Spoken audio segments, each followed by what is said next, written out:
it's Elise and today we're going back to basics with my perfectly pipeable buttercream frosting. So if you follow my channel, My Cupcake Addiction, you'll know this one's been on the channel, but it's one of the first recipes I ever uploaded and I've learned so much about frosting since then. Let's get started. The things that you're going to need for your perfectly pipeable buttercream frosting. I've got a spatula, a spoon, and I'm just using a cup measure, but you can also use just a small container. I've got a little bit of good quality vanilla extract. I've got some whole milk. I've also got some icing sugar, otherwise known as powdered sugar or confectioner's sugar, and that's been sifted. And I'm going to be mixing all of that today in a stand mixer with a whisk attachment, but I've tried this with a paddle attachment, I've tried it with a hand mixer. You will need an electric mixer, but any electric mixer will do. So the first thing that you want to do is you want to take that softened butter and we're going to pop it into that mixer. So with your butter, it must be softened. When I say softened, I don't mean melted, and I also don't mean from the fridge. So just at that room temperature, so you can slide your finger through it, no problems, but it's not at all melted. We're going to whip that on a really high speed for about 5 minutes. So depending on where you are, your butter could be different colours to start with. Ours is quite yellow here in Australia, but I know in the US it's white to begin with. If you're in Australia, you're looking for that really nice lightening in colour, but anywhere else you're just giving it exactly 5 minutes, longer if necessary, but not shorter if you can avoid it. So we're going to add in some of that powdered sugar now, and I'm just going to do this about a cup at a time.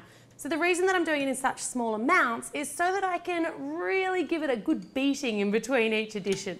Pop the mixer down and just start this one on a really low speed or you're going to end up with a massive cloud of dust.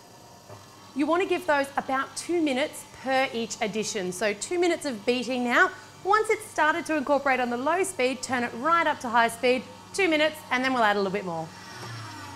All right, so coming back from that one, what you're looking for here is really nice and white and very smooth looking buttery, sugary mix. So just add in another cup, beat it in between, and you want to do that until you've added almost all of your powdered sugar, about 3/4.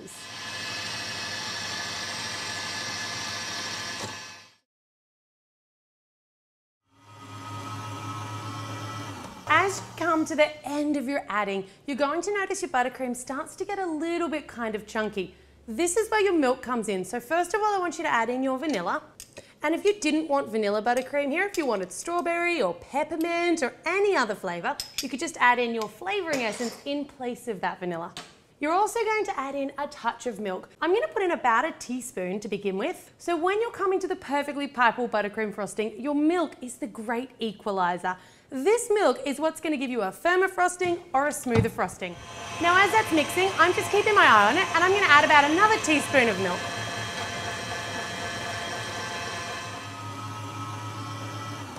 So in goes the last of my powdered sugar, and I'm pretty happy with my consistency at this point, but we're going to give it a mix through and I'm going to give it my all-time spoon test. Alright, so that's your frosting complete. Now in this recipe, I use roughly a tablespoon of that milk, but it's going to vary depending on your ingredients, where you live, and the temperature of where you're making this. So I always use the spoon test.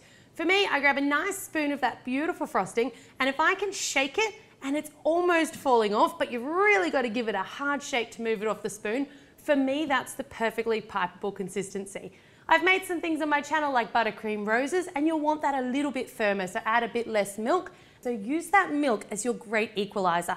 Try not to adjust the quantities that I've left you, and all of your measurements and conversions are in the description box below, but try not to adjust those because you really need that ratio of powdered sugar to butter.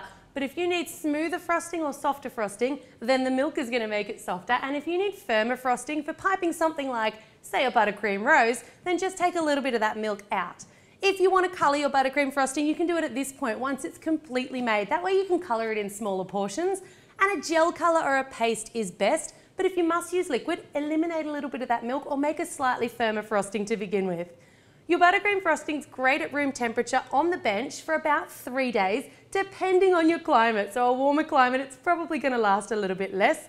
In the fridge for up to a week, and you can freeze that absolutely beautifully for up to a month. Just bring it back to room temperature and don't try to defrost it in the microwave. I hope you guys have enjoyed getting back to basics with me. I hope you'll love my perfectly pipeable buttercream frosting as much as I do. Make sure you subscribe to My Cupcake Addiction if you want to see tons of ways to use your perfectly pipeable buttercream frosting. And as always guys, thanks very much for watching.